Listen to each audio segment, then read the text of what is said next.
When it comes to the ruminant sector, we see that more emissions are mainly coming from the two sources, mainly for the two products that we extract from ruminants, the meat and dairy. And in terms of the total, the dairy emissions are slightly higher to the meat ruminants. And this is related especially to the different production systems that are available globally.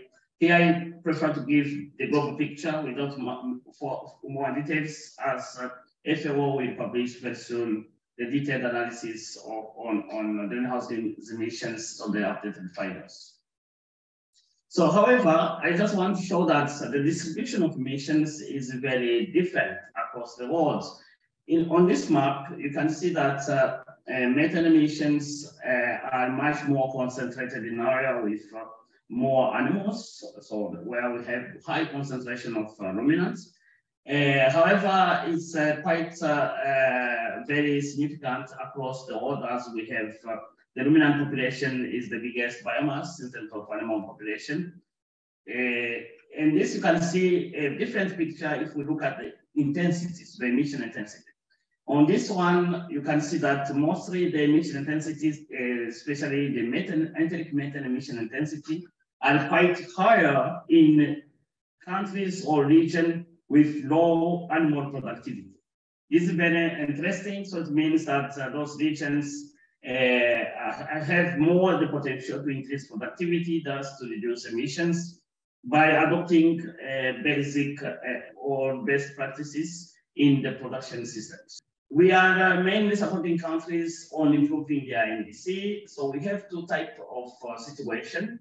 So we have some countries without any specific livestock-related mitigation in their NDC commitments, and we have countries with some mitigation commitment in related to livestock in their NDC, but that's not well defined. So we are supporting them by looking at how the NDC commitment are in line with the national policies, and we are also conducting more stakeholder engagement to bring everyone on board beyond the government by bringing in the private sector, financial institutions, farmers' organizations, NGOs, and civil societies, with the aim to improve the commitment on livestock side, but also to mobilize climate finance. The other element to discuss here is really the policy dialogue. We see that it's important that despite the fact that countries committed to the global methane pledge, it doesn't mean that countries are willing to address methane at this stage. So therefore, discussion and also more policy engagement is needed, especially at high level.